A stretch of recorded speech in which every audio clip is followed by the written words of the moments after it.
we're going to get naked in front of everybody, and that was a little bit scary. But, the clothes come off, and it was honestly, to me, that's the best thing we've ever done for ourselves, at least for me. Welcome to Normalizing Non-Monogamy, the podcast where we interview incredible people from across the entire spectrum of non-monogamy to hear their funny, sexy, and fascinating stories as they take us on their journey. We always strive to bring guests on the show who have a healthy and positive approach to non-monogamy. However, everyone approaches it a little differently. And at its core, our show is about hearing, highlighting, and learning from the different experiences and approaches people have. With that in mind, it is important to remember that the views and opinions expressed by our guests do not necessarily reflect those of our own. So sit back, relax, and just accept the fact that your time with us will be spent in an awkward turmoil of laughter and arousal. We should also let you know that this podcast will hopefully include some explicit language. If that kind of thing offends you, we suggest you keep listening until it no longer does.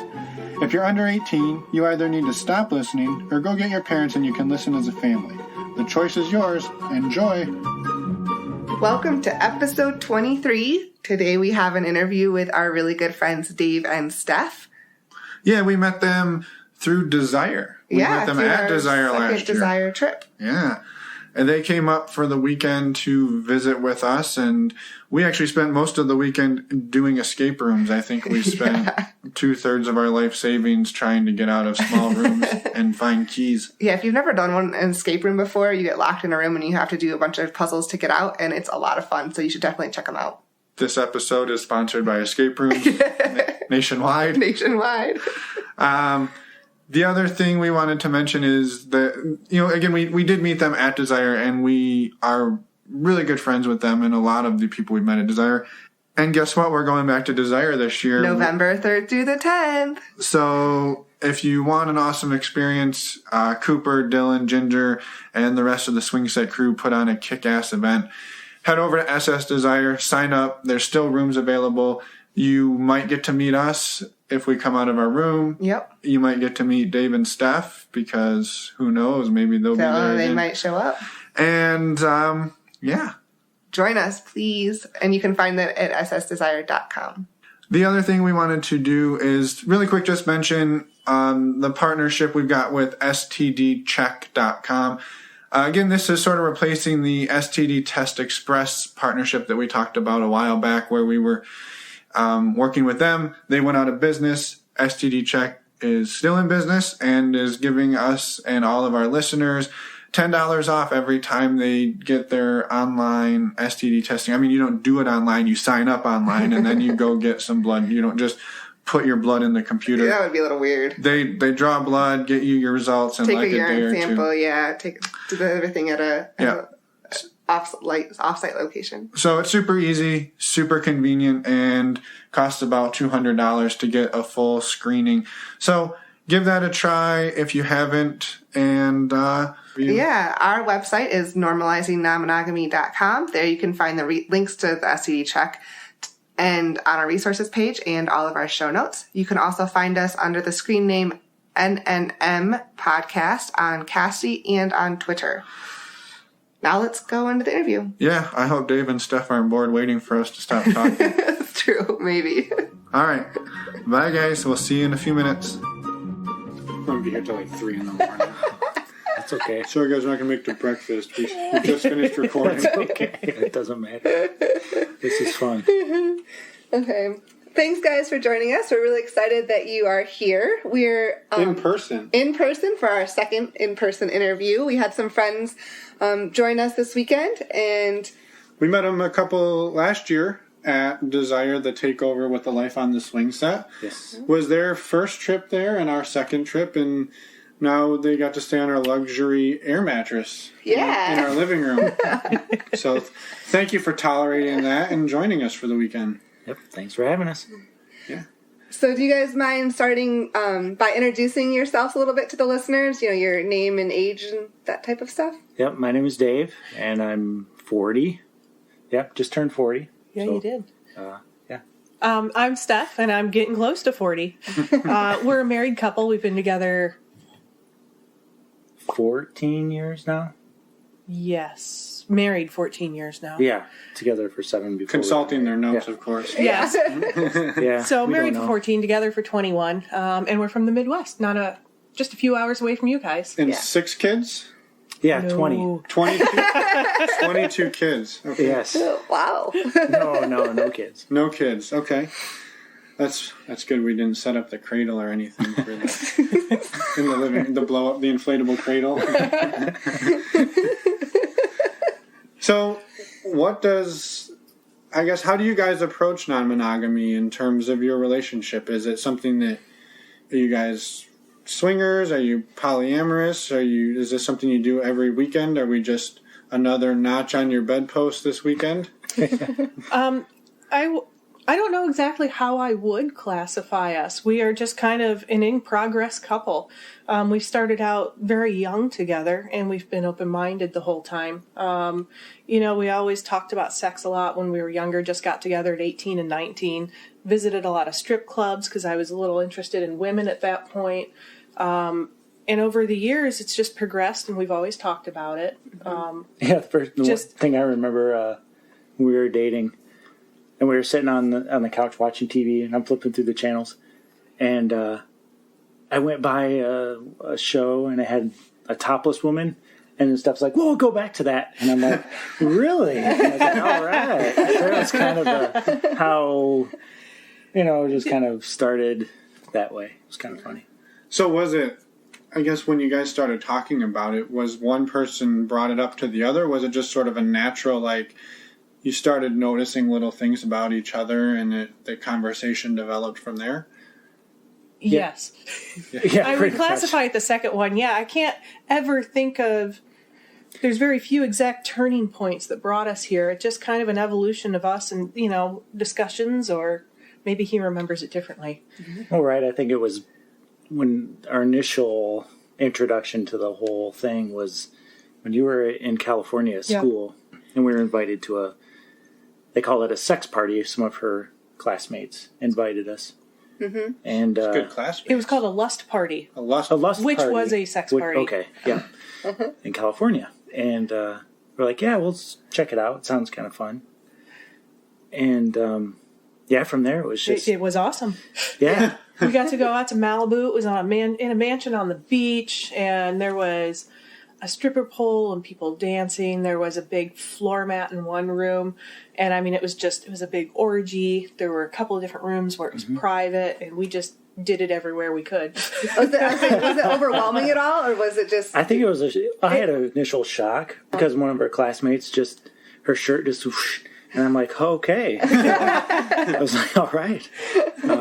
So, yeah. So that first time you said, you kind of said you guys just did it everywhere. Was that, for you guys, was it just we were together in this space, sort of exploring it? Yes. Yeah. And, we met up with, some of my friends here and said, hey, this is cool, or we danced a little. But mostly it was just us just experiencing it all for the first time, having our eyes opened, and the sexual environment just played into it. Yeah, just the open-mindedness, the amount of, it wasn't all just straight couples, and it wasn't all just, it was very diverse in everything that was going on, and it was awesome. And we just left, and we were like, this is awesome, and it was just so open-minded. Yeah, when can we go back? Yeah. Right. Almost freeing, kind of. Yes. Yeah. So after you left that first party, what did that start opening up, like, how do we do this again? Or was it sort of like, oh, that was nice, that'll never happen again kind of thing? It took us a while before we got back to it. Not for lack of want. It just, timing and scheduling and everything that was going on. Like I said, right. I lived in California at the time. And I didn't. So, yeah, long story short, we were long-distance relationship, so limited time that we were seeing each other. Okay. So, yeah, there wasn't a lot of discussion at that time. It was just something that we enjoyed. Yeah, and just a lot of life changes, and it was maybe just a year and a half before we got married. Okay. And once we got married, we got settled down, in a city together. Had the 20 kids. Yes. Yeah. we started discussing things again. We'd always talked about that. Man, that would have been great. It's too bad we didn't get to go back, or I wonder if there's anything in our area. And it was at that point he remembered a documentary that you'd seen a few years earlier on VH1. Yeah, it was a documentary on wild women vacations, and it was just about curious women. Bi-curious women, because I know Stephanie at the time was interested. So Yeah. I told her about it, and we watched it together, and it was pretty cool. So it got her interested. We decided to give them a call, and This was booked a trip. It was like an organization, travel agency. Travel agency, and they booked certain groups through hedonism in Jamaica. So that was really we went from that one last party to hedonism. Okay. without anything in between. With absolutely nothing right. in between other than, strip clubs when we were younger and just... Yeah. And I really think me being curious and attracted to some women is really what, because I was always very honest about him with that. And then some of my fears about if we progressed, if I got to go out and do something, I was worried about his feelings and making sure he didn't feel left out. Right. And so at that first party, you guys, it was just the two of you. There was not much interaction with other couples, right? Or other people, right? No, but we were really just together. Okay. Yeah, we were close to other people. Like, another couple came up to us, and I remember, for whatever reason, they thought we were inspirational to them. I remember somebody just came up to us, and I remember there were a couple that kind of were next to us. Doing it everywhere. Yeah, I guess so. And they were just next to us, and we kind of knew we were there, but we didn't really know them. So that was kind of cool. But yeah, we were just together. Yeah.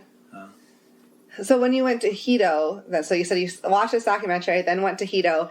What was that first trip like? Was it crazy, like eye-opening, or was it wonderful too? It's pure awesomeness. Yeah. It was also our first experience ever in a more nude environment. Where the breeze comes by and you're afraid to pop a boner. It's like just that feeling, that first initial, I'm outside naked. Yeah. I guess take us through that, because I know a lot of people have some self-image and body image issues around, like, going from we wear clothes all day, every day, to all of a sudden there's just naked people around. And I know that can be very intimidating for people. It was intimidating for us the first time. Yeah, it was. How did you guys find that first experience? We were excited to do it. There was a moment of, we're going to get naked in front of everybody, and that was a little bit scary. But, the clothes come off, and it was honestly, to me, that's the best thing we've ever done for ourselves, at least for me. I was larger then. I was close to 45, 50 pounds heavier. And it was the best thing I've ever done for my self-image. Yeah. I walked out of there, and I always felt comfortable. I felt confident. And then I found as soon as we came back home and I had to start wearing clothes again, that's when I would get self-conscious. So Isn't that crazy? Yeah, and when we go to these places, it's when I feel the absolute best about myself. What do you think is the reason for that? Just out of curiosity, because it's something we've noticed as well. Is there something that you could put your finger on as to what causes that? Yeah, I just don't think that you don't have anything to hide behind. It's just you become yourself, and the other people do as well, and you really get to express yourself. You focus on people, you focus on personalities, and it takes away that. It takes away the mask that everybody puts on. Yeah. You see, all these people who just look perfect all day long, and then you get to see them naked, and you get to see, hey, they have just as many flaws as me, but they're not bad. We all look great in our, Yeah. And just, it equalizes people. Right. Everyone's just human. Yes. Yeah. And I think, too, it's always, and this is true in life, there's always going to be someone with more money than you and always someone with less money than you. And when you're at these places, there's always someone bigger than you, and there's always someone fitter than you. And everybody finds different things attractive about different people, and there's no right way to be a person. And I think that's what we kind of found. And everyone has their own flaws, whether they're not really flaws, but nobody is actually perfect. Right, Everyone has, and you can pick up on your own flaws, whatever you think yourself, but that doesn't even matter because everyone has those things. And that normalizing attitude when you're just naked. And you see when you put those flaws out there and nobody's reacting to them, and you're like, it's healing in a way. Yeah. So when you guys were at Hito, what was the interaction like for you guys there? Was it very similar to the party in Malibu, where it was sort of the two of you just fucking on every surface you could find, and then? I think at first it's that. I mean, obviously, being naked and everybody's naked, and there's just that atmosphere, and it does kind of give you that sexually charged feeling. That, and everybody's open-minded, so if you get the feeling and you're in a bedside pool, you can do what you want, or, you have the ability everywhere, and that's great. It was different in that we went with a group, and we went with a group of strangers. Okay. But it had a built-in social circle that you could get to meet people, and you knew everybody was like-minded. Mm-hmm. Yeah. Sure. And I think that's important. Yeah. So coming back from that, did you guys start exploring your home area for more ways to get involved and see what there was? Oh, yeah. Actually, we met 2 couples from the same state that where we live in at Hedonism. And they told us about a local club, and they said, hey, we should go check it out someday. And we didn't even know the club was there. Right. And it's only like 20 minutes from our house. For years, no clue. Yeah. So we started going to the club, and I think that's maybe where we started branching out more, branching out air quotes, at least in our world, for involving other people, dancing with other people. Okay. Introducing that part into our life. Yeah. Mm-hmm. So what has that transition looked like for you guys in terms of, have you started swapping with other couples, or are you still mostly just your unit that moves around these spaces and just kind of feels it out? Yes to the second one. So we're if it feels right and the stars align, we're very open to a lot of things. But we don't want to force it with people too. I want to feel that connection. I want to have chemistry with somebody. We've met so many wonderful people, but I also want, that I'm attracted to, but then something's just not quite perfect. And maybe I'm too picky. I don't know, but we're open to it. But we've done some soft swapping, we've done some orgies, but not a full swap at this point. Yeah. No, and I think and how long have you guys how long ago was that first trip to Malibu, I guess, and this progression to this point? 2003. Yeah, it's a long time. Okay. It was a long progression. And then when did you guys go to Hito for the first time? 2008. Okay. Okay, so it has been a while. Yeah, so we had a long break. From doing anything active, but mentally. So it's for you guys. It's sort of like just being in the environment, and if something starts to happen, that's fine. But it's really more about you guys and just the energy and everything. Yeah, and it does a lot for us as a couple. Yeah, it just. Everybody always talks about the communication, but it really does. We communicate. We're more open with each other. And when we go on trips or we go to the club, it creates an intimacy between us that is just wonderful. Sometimes it's just great to go and just reconnect with him. Yeah. Mm-hmm. Yeah, and I guess it would be easy for people on the outside to look in and say, well, one person is the driver of this and they're ready to move on, and the other person sort of pulling the reins back. Is there any of that going on, or is it pretty much just you guys are happy walking along at the same pace?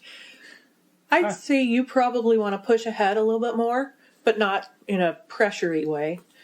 Right. Yeah. I have a mental block. I worry about STDs a lot, and I've learned a lot, and I know where the safe spots are, and then we get in some positions sometimes, and then it hits me, and I I close down a little bit. Yeah. Or if we get into a point where I think we could definitely full swap with these people. We like them. They're attractive. It could be fun. It's almost like there's this internal block against it. Like and the reality of it actually happening. Yes. So, and, you know, we're happy enough. We love what we're doing that we don't want to. If it never happens, it never happens. I would like for it to, but we don't want to push it. If that makes sense. Is it a jealousy thing? Like, are you worried that when Dave and I hook up, it's just going to push some buttons that you weren't ready for?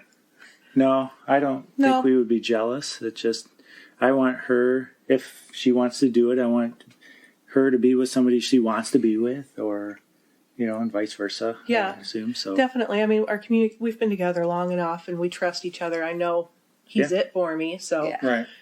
And I know I've said before, you know, I'd be comfortable if he found somebody, if he wanted to do something and my hang-ups got in the way. So. Yep. We do have a rule, though. If we do, we have to kind of trust the opposite partner. So say we were to swap with you, I would have to trust you. She would have to like you. You know. You all have to get along. Yes. Yeah.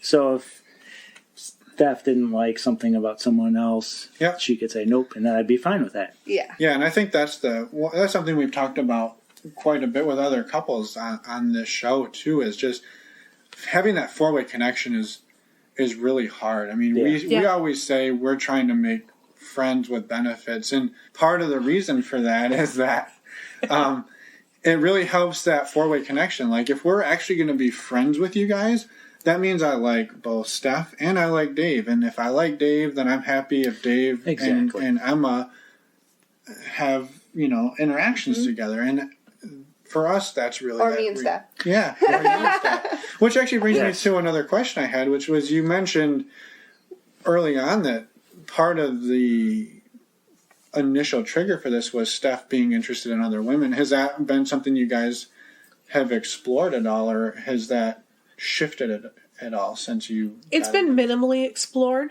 And yes, it's shifted. As I've gotten older, I'm still comfortable and I'm still attracted to women, but there's not the drive that there was when I was younger. It's like somewhere mid to late 20s, I switched over and it's like, I'm all about the penis. That's not a bad thing. No. Bodes well for the gentleman. That's right. But I still, you know, I'm still attracted to women. There's a certain beauty about it. I love breasts. They're just so soft. Yes. And skin and kissing women and just the touch is so soft, and it's different from a man. But yes, I agree with you that there needs to be a man there too, for me at least.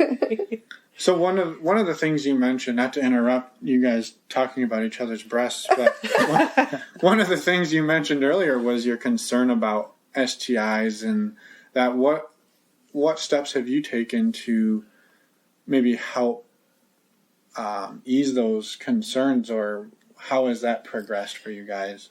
Just talking to people when we go to these events or who are in the lifestyle, seeing how they handle it, doing some research myself about, you know, where, you know, what I should be on the lookout for, how I can be safest. We've gotten tested, talking to other people about being tested. Just like the share circle that we did with you guys at Desire, you know, sitting down, having a talk, what we're comfortable with, what we're not comfortable with, you know, that we've been tested and when the last time was. Yeah, that definitely helped. Yeah, so it calmed some of that anxiety. Yeah, because that conversation is not ever fun or easy to have, but it's a very important one to have, because it really does help. And you can pretty easily spot somebody if they're stretching the truth on that. And they're like, oh yeah, I get tested all the time and it's perfect. And you're like, I don't know about that. So so since that first trip to Hito, you guys said you came back and started exploring back at your hometown. How has that looked like since then? Have you guys continued exploring? Have you gone on any other trips? Yes, we cannot stop going to adult-themed vacations now. That's the only thing we want to do. It's not a bad problem. No, it's hard. It's hard to take normal vacations now. Yeah, going to the beach and keeping your clothes on, going hiking, keeping your clothes on. It's very difficult. Yeah, yeah, we've had a lot of hikes where we go off path and do some things. I know we were doing an escape room earlier today, and you guys kept taking your clothes off. We got like 3 extra clues, so that was nice. Real quick, have you guys ever gotten caught in the woods or anything? No, luckily not. Well, I don't think. Yeah, we definitely once have. as teenagers in the park. Oh, that's right, yeah. By the park ranger. But Hey, I have a park ranger story too. Oh, nice. But That's not, a whole separate episode. but not with Finn. That's the best part. Anyway, so you guys got caught by a park ranger. we had finished, and then the lights came around the corner, and he walked up and knocked on the door, and of course we got out, and he's like, "Whoa, what are you guys doing here?" We're like, "Yep, just watching the stars." And he goes, "Just watching the stars," and puts his hand on the window, and they were a little bit foggy. They were fogged up like crazy. The traditional fogged windows. You're like, Yep. all right, you need to move along. Yeah. Like, okay. Okay. Then we knew we were caught. Yep. He wished he would have seen something though. Yeah, not in action, but Right. we were definitely called out on it. Yeah. But not since then. No. So it's been mostly going back to Hito, exploring the local club. Is there any other exciting revelations that have happened, or is it sort of just a progression of what you guys have been doing since that first trip to Hito? Exciting revelation that we loved our first orgy. Not just being in the same room as an orgy, but being actually part of the group. And while we don't full swap, I mean, there was definitely the wandering hands. You know, we could reach out and touch people. I could kiss other people. You know, they could touch on us. We kind of got drug into that by Phoenix and Beast. Ah. Mm-hmm. Former alumni of the podcast. If they don't mind us calling them out. And it was a wonderful time. He was giddy. I was giddy. I got up at one point, run out to the bathroom and come back, and he's just, helping out a whole other couple. Yeah, that was an amazing experience. So was that your first time really interacting with other people? No. Yes. No? Was that after our first trip to Desire? That was before. Okay, so yes, it was. Okay. So what was that? Did that elicit any jealousy, or was everyone pretty much just happy-go-lucky? Like, nope, we were happy-go-lucky with that. But we've had one incident with jealousy. When that was I got jealous. Not related to that orgy. No, not related to that orgy. Is this because of our bromance? Yes. No, actually, I think, was it after our first trip to Desire? Yeah. So we came back, and we'd had a lot of discussions after Desire as well. And he had met somebody we'd signed up through Cassidy. So we'd met some people. I believe that's where you met her. Yeah, there's just a couple from our area messaged us and just started chatting. And then the husband said, "Hey, my wife likes to trade pictures." And I said, "Okay, cool. I've never really done that before. I thought that'd be pretty interesting." So I asked Steph if that'd be okay if we'd trade some pictures. And just flirt, texty flirting. And I was all, fine. That's not a problem. Yeah. And so that went on for a little bit, and I was really enjoying it. So it kind of progressed into short little videos that I was creating. And then Steph decided to want to check in to see what we were talking about. And then she saw the videos. Well, I asked. I just said, "Oh, what are you sending?" And you showed me. Yeah, I mean, it wasn't like I was checking up on you. Yeah. We just were having a conversation, and I said, "Oh, let me see too." And I got jealous about some of the videos that he was sending. Came out of nowhere, surprised the heck out of me, and I still can't quite explain. Can you not say heck? Heck? On our I'm sorry. I didn't mean to If you could tone it down a little. Sorry, try again for the kids, please. It made me jealous, which was surprising. And I don't know. I can't explain why or, how it caught me so far out of left field. I mean, we'd talked about it. And unfortunately, but unfortunately, I mean, I told him right away, "Hey, this kind of bothers me." And he just said, "All right, fine, I'm done." And then he just never contacted that woman again. Yeah, I ghosted her, so I feel pretty bad about that. And And I'd never done anything like that, so I didn't know how to be. Yeah. Didn't know how So to now cut I it realize off. what I did, and I need to apologize. But the good thing that came out of this that showed that we were strong enough as a couple that if something were to happen like that, we can back away. Right. And Yeah. I wasn't doing anything on the side. I wasn't like, oh, yeah, okay, I'll stop. And then, Yeah. oh, hey, here's a video. Here's a longer video. Yeah. So We'll teach her. I think that to me, it felt great that we could do that. So I think step that away helped. when you needed Yes. to. Yeah. Yes. Yeah. But then I felt bad because I hope she doesn't wonder what did I do or Right. Yeah. what's wrong with me. And I think that's something important, and I don't want to make you feel worse about this, Right, but it's like, Here we obviously go. your number one is Steph, but Yeah. it's also important for us to remember that the people we're interacting with are also people too, and Yeah. Yeah. they deserve that same respect that you would want, and that's really nothing on you, because that's not a situation we're in normally, right? I mean, it's not like you go through a class in high school and you learn about how to have sexting interactions with other people while you're married. That's not something that we learn. So, I mean, it's something to keep in mind, is that it's hard to balance our partner's emotions with other people's emotions. Yeah. It's not easy. Yep. No. I think there was a couple other good things that came from this.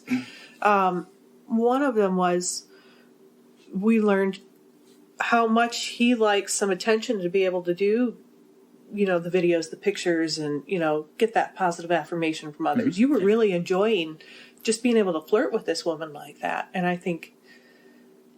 we knew you'd like it, but I think you liked it to a degree more than we thought. Right. So it's good to even know that about you. We learned something about each other. And the other thing, I don't know if you remember it, but it was years ago when we were living long distance and I was out in California. I can't remember what you were doing. You were going out with somebody, like with the guys or something. And long story short, because I can't remember it, I had told him, I don't mind, nothing's going to happen. I fully trust you. I'm not going to get jealous about this or that. And his feelings were a little bit hurt that I think you wanted to be wanted enough that I would get jealous about something. And the end of the story was that he wanted me to be a bit jealous about something years ago, and we got to that point finally. Yeah. Not anymore, though. No, I'm just kidding. I don't know if that made any sense. No, it is. I mean, I think it's that feeling of like, well, I don't mean enough. No matter what I do, you're not going to get jealous. Like, Right. do I Right. not mean enough to you? And I think that's a natural reaction. And at the same time, you don't want to make your partner jealous, but you want to feel special enough that you would make them jealous. Like, well, I'm special. Like, it's Right. like, oh, you'll never find another girl that would want you, so I don't have anything to worry about. That's not something No one wants to hear that. Yeah, nobody Right. wants to hear that. So I can totally relate to that. It's all about that self-image and confidence and everything that I think we all struggle with a little bit. So it sounds like you guys have found some really good benefits to your relationship since you started doing this. And it sounds like obviously you started this very early. What are some of the things that you feel your relationship has benefited from being open? It's a hard one to answer Yeah, that's a because good we're one. taking the long winding path. So most of our time together has been, while not, we don't do the full swap. We're not hardcore swingers by any means, but You're not allowed to get your swinger card until you full swap. I know we're just Just so you know. Yeah, we're more such a lifestyle. disappointment. Yeah, you got your learner's permit. So I feel like it's always been to some degree or not, just the open-mindedness. Yeah. Right. And I think that is a great benefit in itself, is just being open and honest and being your true self and having that ability to communicate everything. Even if you guys have a discussion, or if we have a discussion and then turn around and contradict each other, like I did, contradict myself Right. with the, yes, of course you Right. can go text and flirt, and then no. Yeah. Have there been any other challenges besides the one hiccup with the texting jealous, or has it been pretty smooth sailing for you guys? No, I don't. No, I think jealousy on my side, maybe a little bit during the hedonism trips when the vacations were all about the women, where it was like, wow, Steph's getting all this action attention. Yeah, attention. And it was kind of like, well, the guys are just standing around with their dicks in their hands. Sorry, kids. Some of us is only one hand. Right. Yeah, if you got to use two, that's fine. Yeah, you can cut that up if you want. Sorry, kids. But yeah, so that was about the only time I got jealous. But it wasn't like because she was with another guy. It was just like the you almost felt left part. out. The imbalance. Yeah. Right. The imbalance of it's like, wow, she's having all this fun. And here I am. But it was still fun being on the vacation, watching her have fun. Yeah. It still was nice. Yeah. You guys mentioned you've been to Hito and you've been to Desire. Yeah. Maybe if you don't mind talking, at least in your experience, sort of the contrast between the two. And I know everyone's experience is a little different, but we've talked to a lot of people who've been to either one of these. What have you guys found having been to both? Yeah, and just for the listeners too, Hito is in Jamaica and Desire is in Mexico, but they're both clothing optional, tend to be lifestyle, all-inclusive resorts. Mm-hmm. Big differences for me. I think the atmosphere is the biggest differentiator. Hedonism seems to be more party-centric, while Desire is more sensual, romantic, intimate. Okay. Which I found, I like that environment more, the Desire. Yeah. Yeah. I have found. We're not the biggest partiers. We're kind of the sidelines, and we like to interject when we feel comfortable. We're a little more introverted. Yeah. A lot. That's why the four of us get along. Yeah. We're all little introverts together. We just sit around and stare at each other and nod. It's really fun. It makes for a fun day. So we really love Desire and the atmosphere, the sensuality of it. It's a smaller resort, so you get to know the people a little bit better, or the guests, the fellow guests, because it is smaller. So I think it's who you travel with too. Just like when we met you guys at the Life in the Swing Set takeover tour, we try and find groups or times when it's very like-minded people, and I think that's key. Yeah. In all honesty, I think you just have to find a group with the right kind of people who match your personality and go with them. Yeah. Right, great people at both places. You'll have a good time at both. Right. Just depends on if. So maybe if you're more a little party inclined, yes, Hito might be more your jam, but if a little more laid back, Desire, and obviously individual results may vary, right? Right. Yeah. We're not painting these. We're painting with a pretty broad brush, I guess. So Exactly. Switching topics a little bit, are you guys out to any of your friends or family? Does anyone know? not our family. Well. Maybe my brother. We told him where we... Maybe. I like how there's a maybe my brother. When we went to Hedonism, we told him where we were going in case if they need to get a hold of us. Yeah, just family emergency stuff. And, One person in the family knows where the heck we really are. Yeah. And the reaction was kind of surprising. It was more of a curiosity. Like, oh, what was it like? Right. Did you have fun? So that was kind of nice. It wasn't a shun. Yeah. Which I kind of knew it wouldn't be. Because, obviously I know my brother. But so, yeah. And also my best friend knows. He's been to the club with us a few times, our local club. Mm-hmm. So I have some friends still out in California.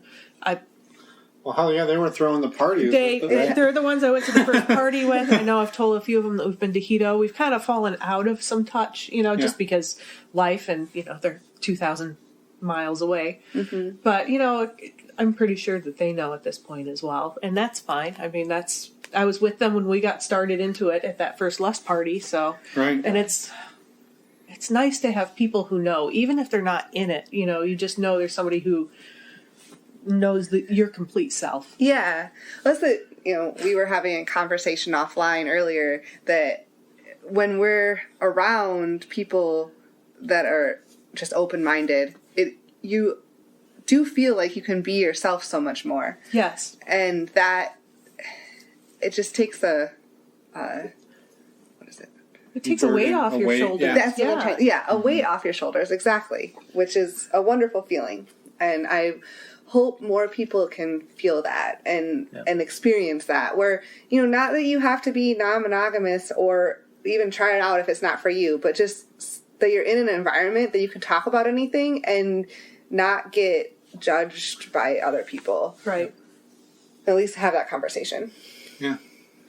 So right now, you guys are mostly soft swap, play in the same room as other people.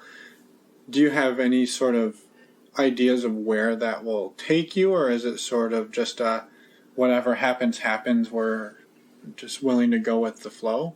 I think we're just more free flow people. I mean, it's been a long road for us, like I said, and it hasn't been a struggle by any means. I don't think we feel like we're missing out on anything. And I think we're just, I think we're fulfilled in our current relationship. And if we progress, that's great. If not, that's fine too. Mm-hmm. So I'm going to put you on the spot, each one at a time. If there was an ultimate fantasy and within any realm of this that you would like to fulfill, what would your ultimate fantasy be, Steph? My ultimate fantasy. Yep. In a world of no STIs or jealousy, what do you get? You get to do anything you want. I would. What is it? In a world with no STIs and no worries about them, then my brain can just turn right off. Yep. It would just be a free flow orgy of writhing bodies, and you touch and fuck whoever. Sounds like a fun time. Yep. There might be oil involved as well. Absolutely. What was the show? Like a 10W30 or? No. What was the show with their switching bodies? But they had the orgy scene with the bathtub and the guys were touching guys. Sense8. Sense8. I don't know if you've ever seen the show, but there's a It's a scene in Netflix one of show? the episodes. Okay. That to us, that scene in there was really hot to both of us. Just Yeah, the guys were touching guys and the girls were touching girls, and it just didn't matter your sexuality or preference. It was just a really hot scene, and I think that would be the ultimate fantasy. So on Steph's side, if there was no worries, it would be free for all. I'm happy to do anything with anybody. If I could turn that hang up off in my brain, we would, yes. And how about for Dave? What is the ultimate fantasy look like? I don't know. Recently, I think I have been having the fantasy of a male, female, male with Stephanie or Steph. Yes, we're both men. Focus on me. And don't use her full name, then people. Right? Yeah, don't know who she is. Thanks. I think watching her having pleasure is a turn on for me. I mean, I have some fantasies as well, but I think that one, being involved in, just watching her enjoy that would be great. I love hearing that too, because he's not. Yeah, I identify as straight. Yeah, he's not bi-curious in the least, so he just wants more peen for me. I just think that would be. Yeah. I'll get a T-shirt made. More peen for me. More peen for Steph. No, I think that's a really common fantasy, and I think a lot of guys aren't willing to admit that. And I mean, we've interviewed a few of them on this show that's really the reason they got into this. And I think you do hear a lot of the times it's like, our number one fantasy is we want to meet another woman so the girls can make out, and then maybe the guys can join in. But we're starting to see a lot more of like, I want to see my wife pleasured in whatever means she wants. And if that means it's another guy or 3 other guys, like, I don't care. I just want to see her feel good. And I think it's awesome to hear you say that's something that you're interested in and that you are willing to oblige. It's a rough life. It is a rough life. I had my initial fantasy last time at Desire, so... Oh, well, could you please enlighten us about that? I heard this was a 14-year endeavor that we... That's right. We heard you guys fulfilled. Yeah, I got my first double BJ. Oh, I couldn't remember. You couldn't remember.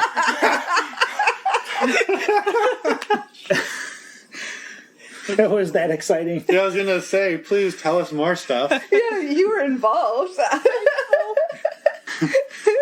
So we'll have Dave recount that, since obviously Steph blacked out for a little while. Yeah, so you guys were our first soul soft swap. Well, soul is in. You were the only ones in the room with us. Foursome. Yeah, there we go. So yeah, we played, and I think it was kind of always a fantasy of mine, obviously, to have two girls sucking on my dick. And what? It's just not something that I've ever heard you say, so it's just funny. You're making him self-conscious. I know, I'm such an asshole. Language. I'm such a butthole. And it was somewhat of Steph's You're right. fantasy as well. Because it was a long time ago when we first started dating. She said, I wish there was another girl here doing this with me. So, fast forward 15 years. At Desire, you guys assisted us with that. So, thank you. Well, it was a lot of fun. It was very fun. Please, Emma, don't sound so excited about sucking Dave's cock. Oh, it was a lot of fun. I know I may not sound excited all the time, but we had a blast. All right. So, kind of wrapping things up here, do you guys mind sort of telling us, is there any other major, things that you want to share, any other milestones or things that you guys have been moving towards as you've progressed in the last, couple months or a year or so since your trip to Desire?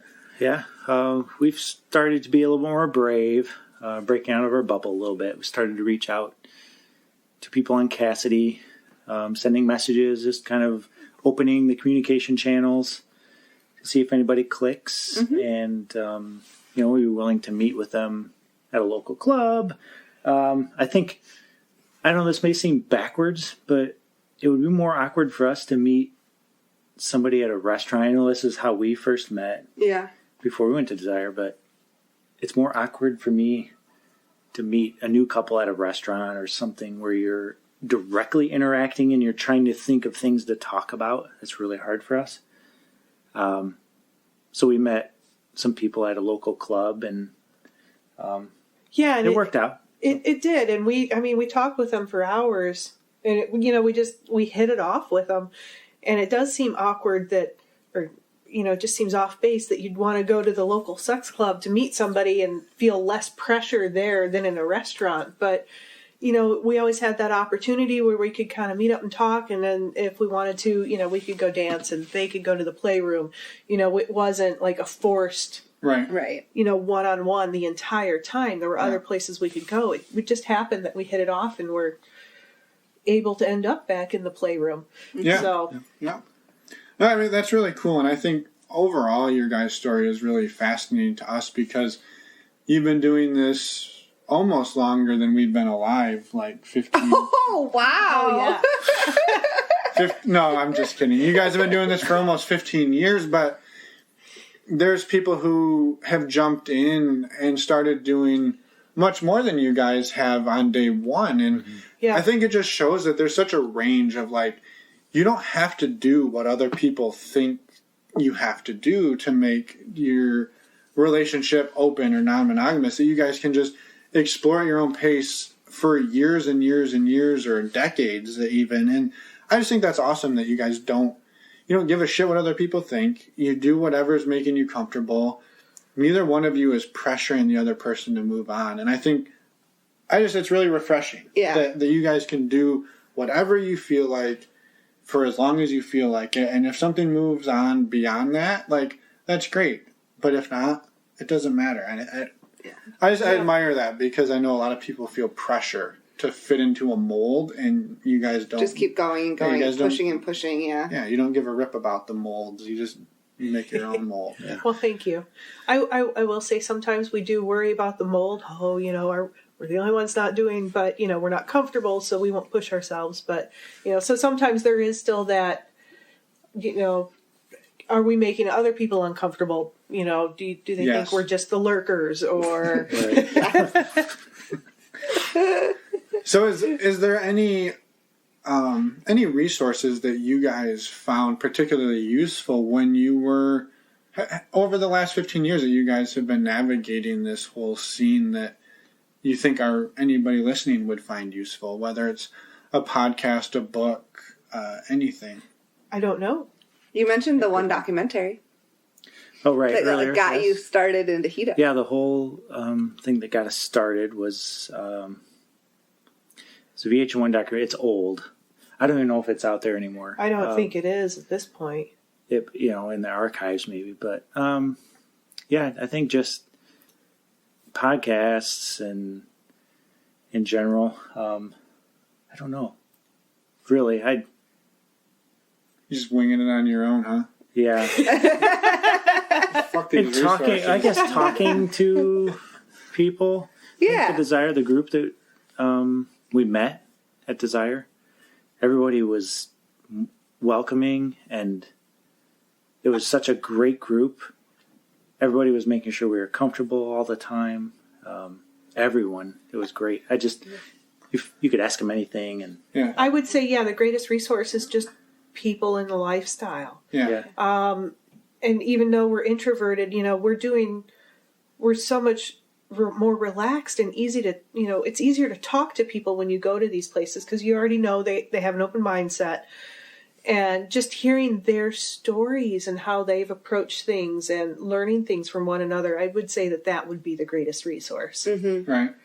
No, that's a really good point because you can get stuff from books and podcasts and such, but when you have a conversation with real in life and person conversation with people, it's different. Yep.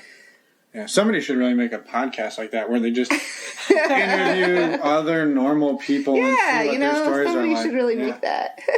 Anyway, any last bit, any pieces of advice that you would want to impart upon the young Jedi of the swinging world as they're getting into this? Or just non-monogamy in general. Yeah, or non-monogamy in general. Things that you guys wish you had known on day one that you now know at this point. I would say if you're even remotely interested, just go to a meet and greet, go to the local club, find a resource for people near you, and just go talk to people with no expectations. Don't pressure yourselves.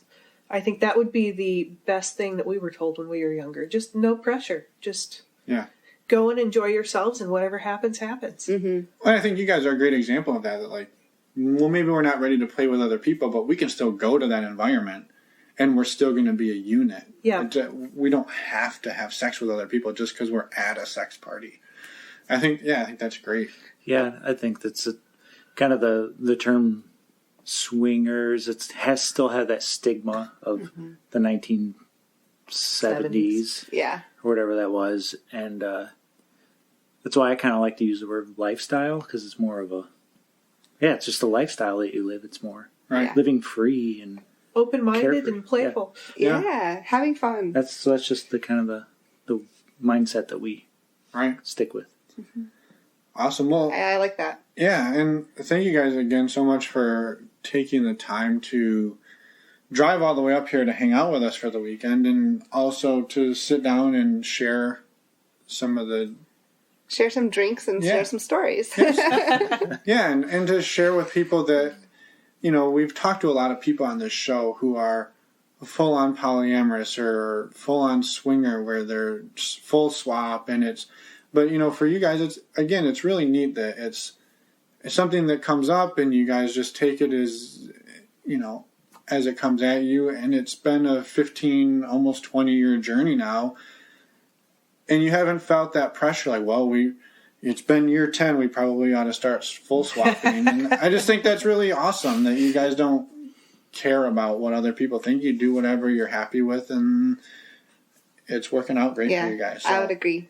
I will applaud you for that, because that's fantastic. Thank you. Thank you. So we will hopefully see you guys soon. This is why I didn't want you to have any more wine. I'm not even drunk. I can do my alphabet backwards if you'd like. Is this why you're going to end the podcast? Yeah, you want me to end it with a full alphabet backwards?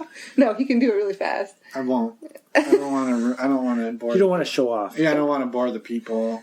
All right, so wrap it up. Thanks for joining us tonight. It's been a blast, and we really appreciate spending the time talking to you guys. Thanks for having us in your studio. Our studio, yeah. Our living room. But yeah, it's our living room / kitchen / bathroom almost, so. Hey, no, not quite. So, for real though, thank you guys for coming up and sharing your story, and we really appreciate it. Mm-hmm. So. Bye, everyone. Good night. Night. Bye. Emma has finally sobered up. I was not that drunk. Jeez. I think we all were a little tipsy. We were having a little too much fun. I did not have any fun that weekend. Anyway. Thanks again to Dave and Steph. It was an amazing time doing our interview in person with them. Yeah, and we look forward to seeing them in November, along with all of you listeners who are going to go to SS Desire and sign up to come to Desire with us. Yes. In the meantime, we won't ramble anymore because you got better shit to do and we got shit to do. So we will see you guys in 1 week with our interview, episode number 24, with Amy, who is polyamory and shares some... Polyamorous. She is polyamory. She is all the polyamory out there. So she's polyamorous and shares some awesome stories with us. Yeah, exactly. See you in 1 week. Stay tuned.